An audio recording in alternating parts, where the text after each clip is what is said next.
Welcome back to the Extraordinary Drummer Show. As you know, I'm your host, Cheron Moore. I always say today, today, today. Well, got another guy on the show here today that's just, I tell you, if half of us had his credits and had his hit records, we just had a couple of them. I'm going to read you some credits here in a second.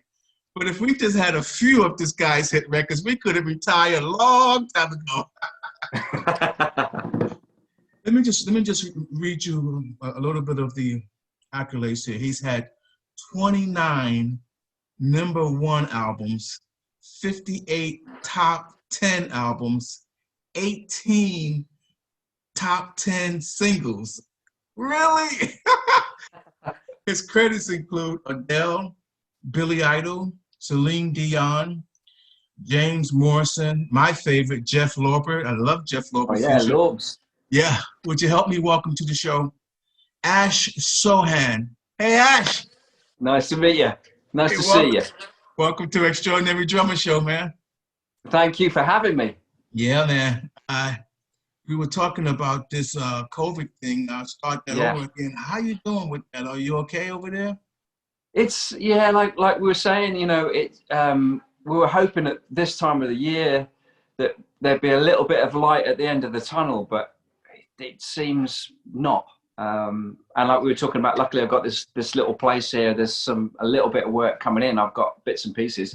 And there's lots of my friends though that have got absolutely nothing. You know, they went from looking at tours this year to it's a crazy time, you know. Ash, tell us where are you? So I'm in England. I'm about 3.5 hours north east of London. It's East Anglia. It's called Norfolk. You spoke earlier doing a little drum talk here. You spoke earlier, you started playing drums when you was 10 years old.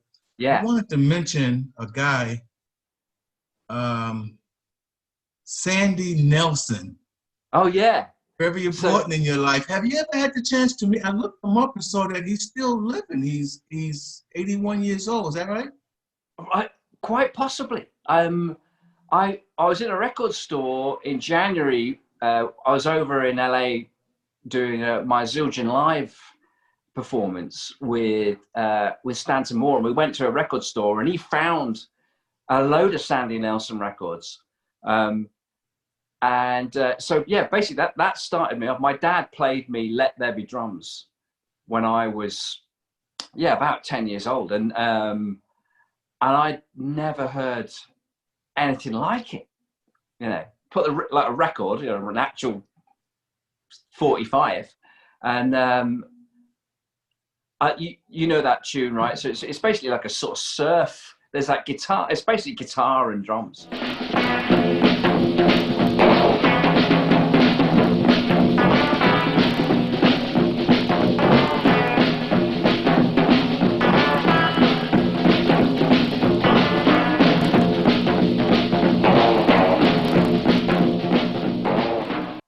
And I'd never heard a noise like that, and I just thought, oh, I want to do that.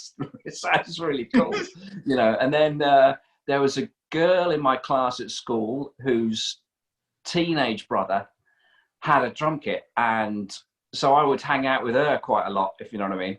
Basically, just to see this guy and talk to him about drums. And eventually, he gave me some lessons, and I stuck at it for about a year. And my mum and dad bought me a kit, and the rest is history. Take me through high school. What were you doing drum-wise going through high school? Yeah, so then after that, I got in. My music teacher at school was a jazz piano player.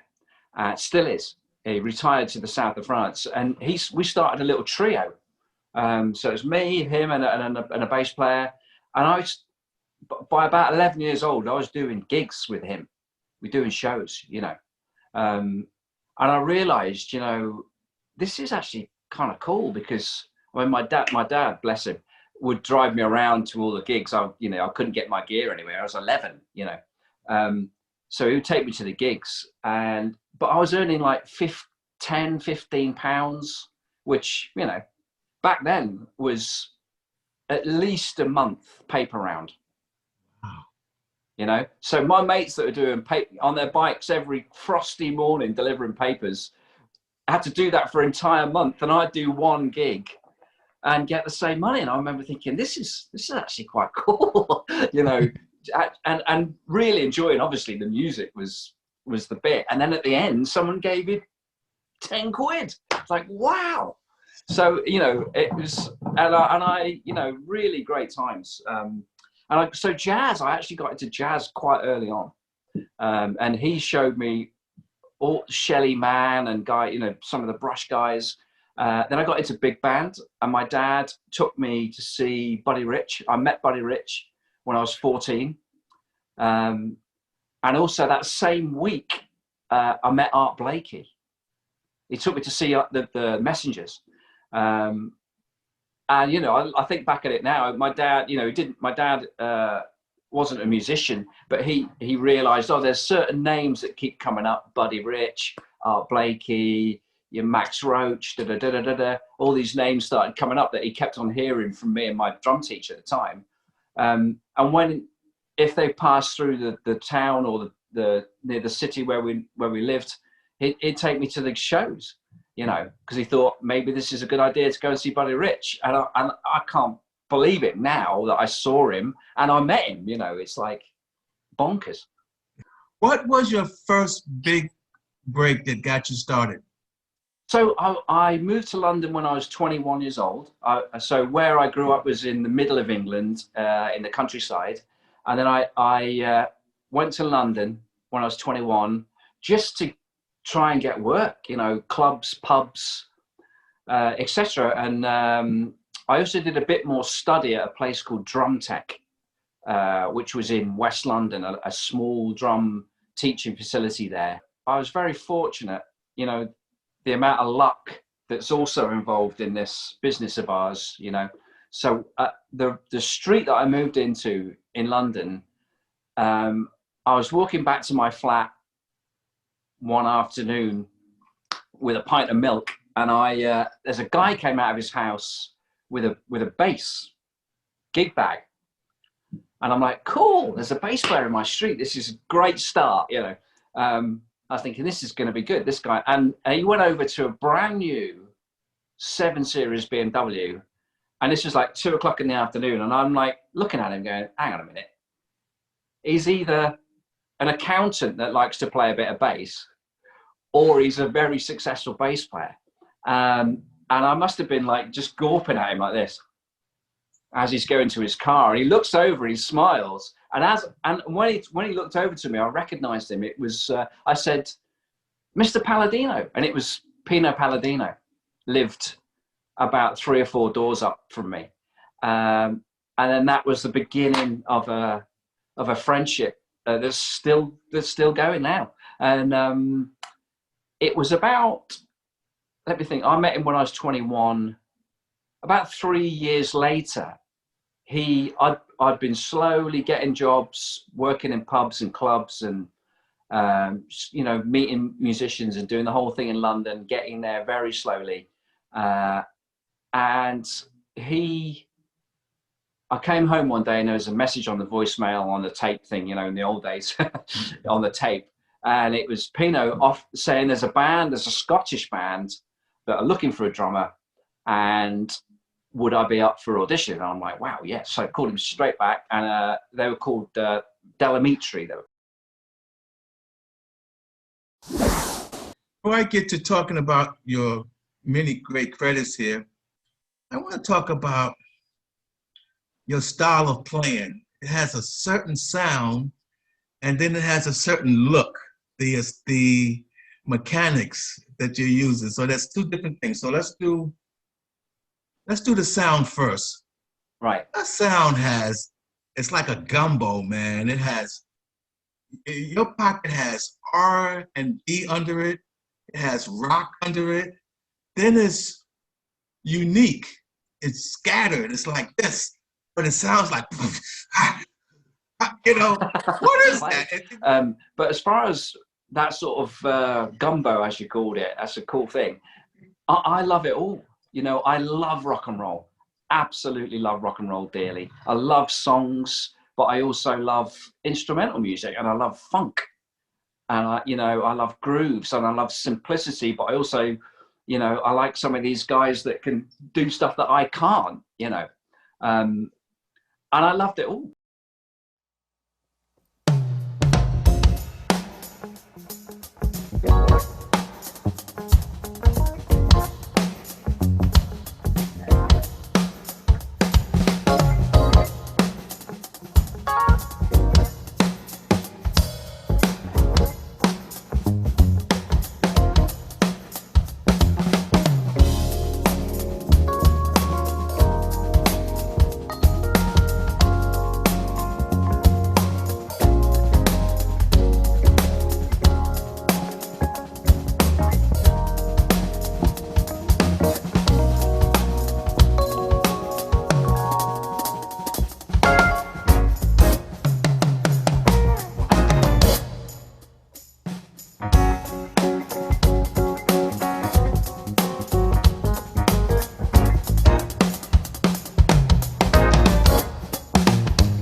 Look at a video and look at your sticking, look at your actual sticking. You do some stuff that I just go, but when I looked at it, that's what God gave you. I don't think you worked on that. I think that's that part that God put in there. And it's really unorthodox, and it looks like this, but it sounds like poof, poof. And I'm going, how the heck? Do you know what I'm talking about? I definitely look uncomfortable sometimes to drummers. I'm not gonna put too much on it. But the thing is, for me, I got over that pretty quickly.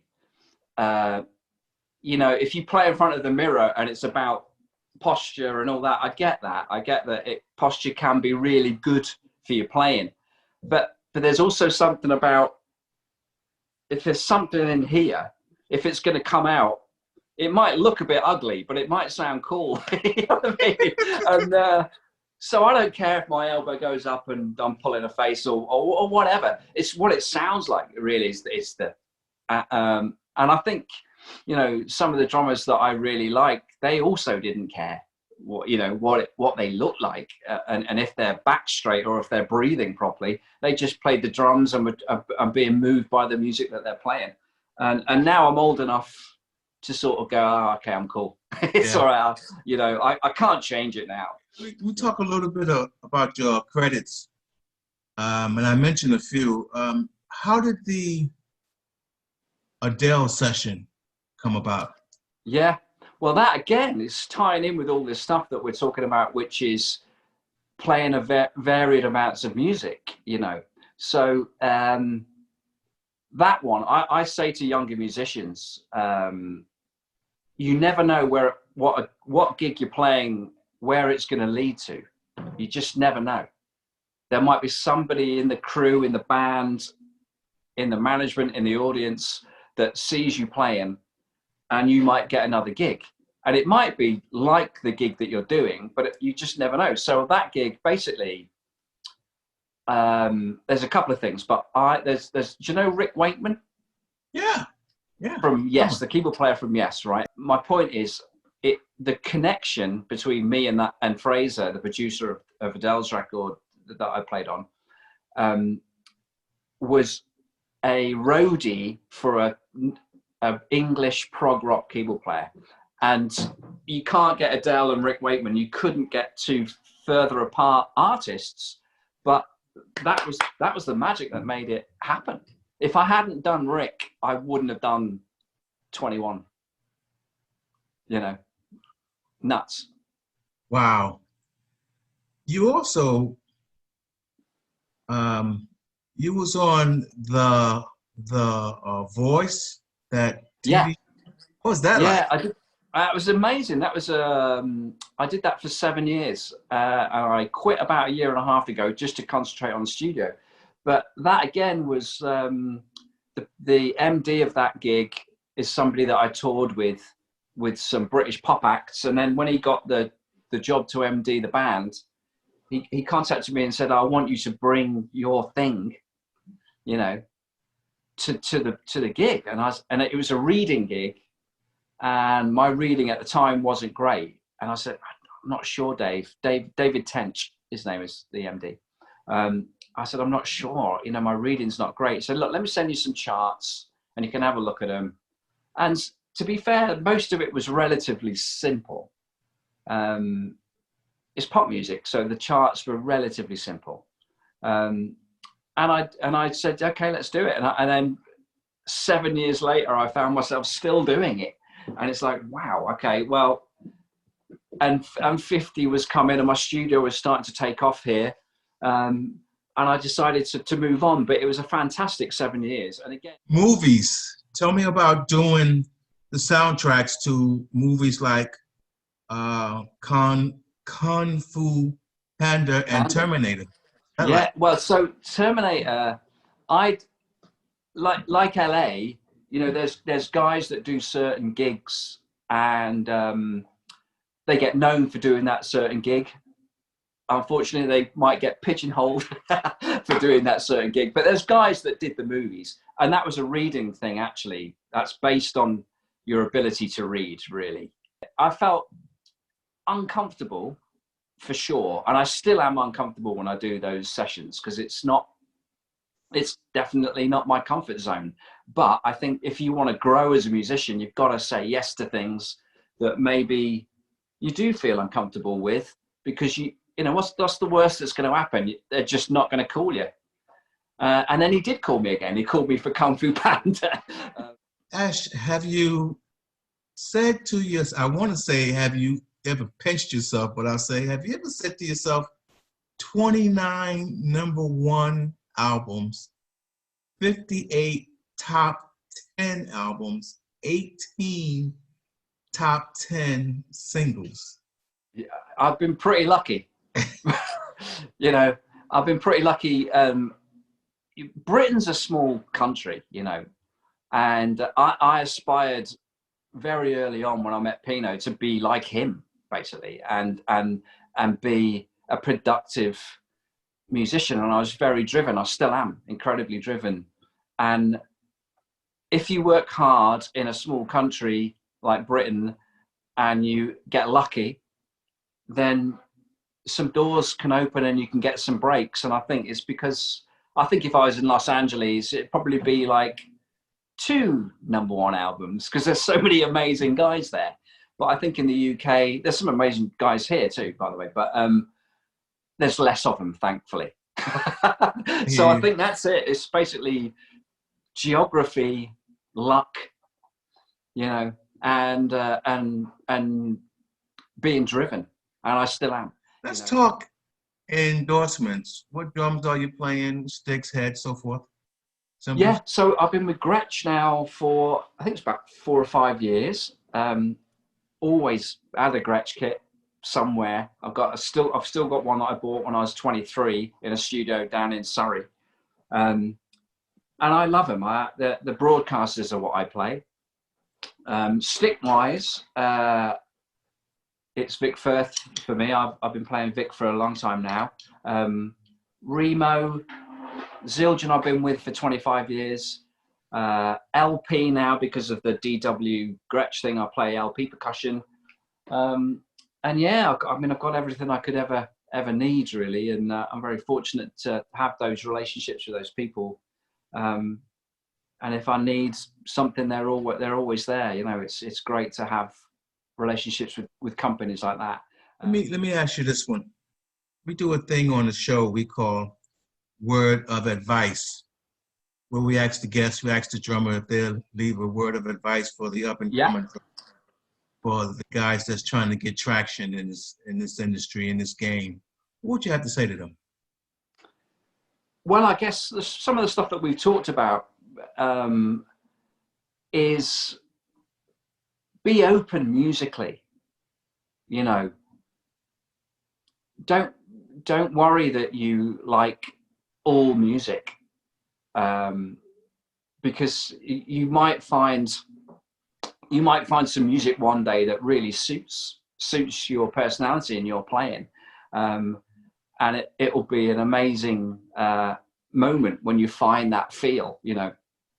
So I think be very open musically, and it's very hard for young drummers. There's so many great drummers and so many fantastically fast drummers now, you know. One of the biggest things for me is when I realized I wanted to be Omar Hakim, if I'm honest with you. Yeah, Omar was one of the drummers that I really loved, and I was desperate to be Omar. And you know, it's interesting because Omar, if you think about stylistically, Omar's done the same thing. You know, he plays rock music, he plays jazz, and I gravitated towards him when I was in my teens, and Omar, I really wanted to be him. Then I realized I'm never quite going to do it.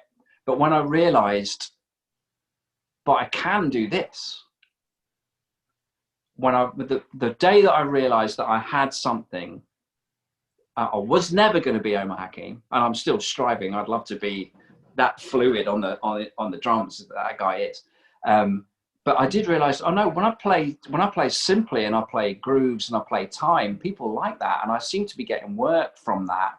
And then my whole career opened up in front of me. So I think it's very difficult. It's very easy for an older drummer to say to younger drummers, try and find your own personality and your own beat, as it were. But I think, don't worry if you can't do some of this stuff that all your friends can do. That doesn't mean you're a failure. You might have something magical that's just waiting to be uncovered, you know.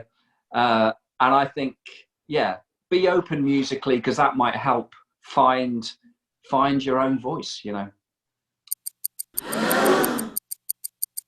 Can I bring up a title or a topic like, what do you think of, like, let's say Black Lives Matter?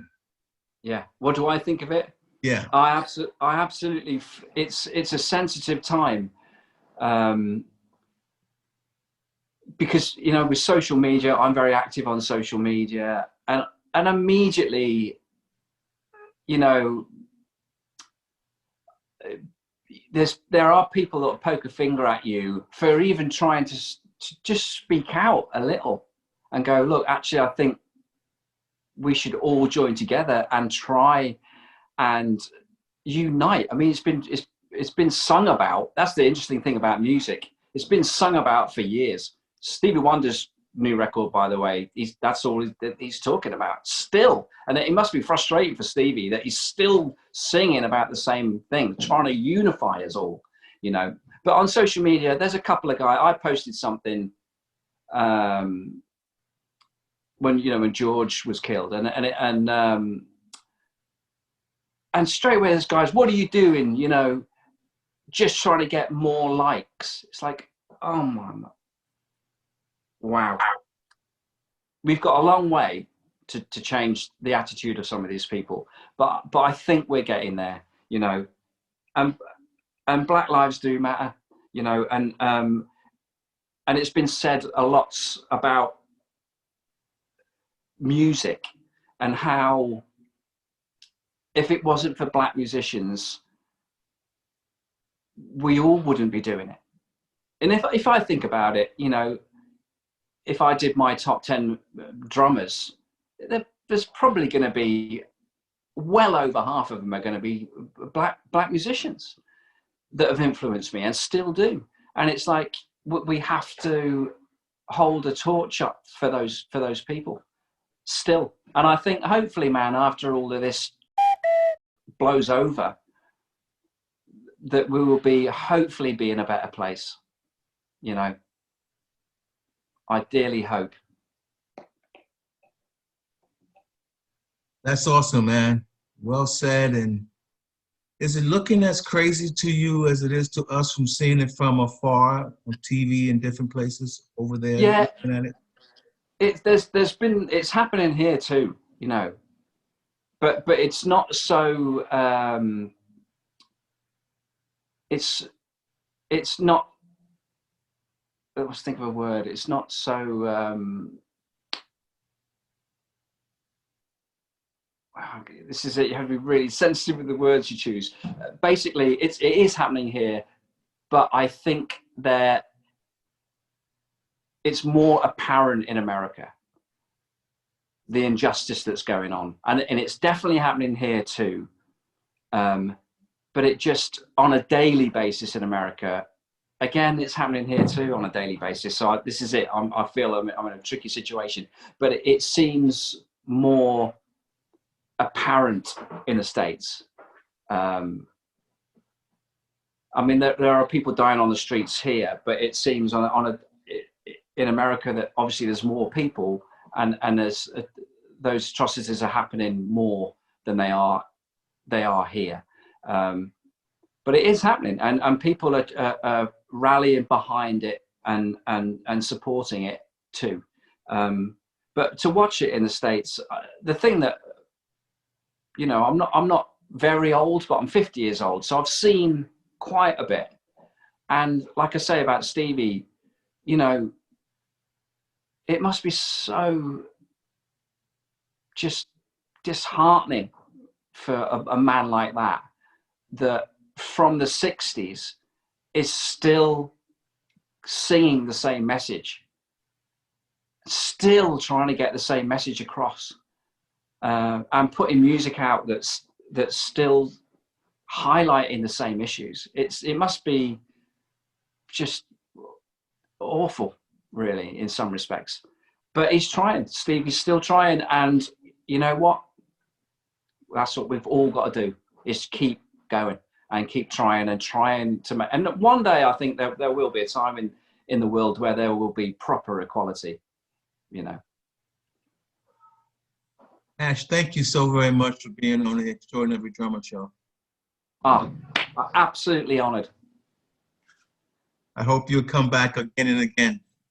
I would love to. And hopefully what would be nice is to see you out in Los Angeles. Yes, yes.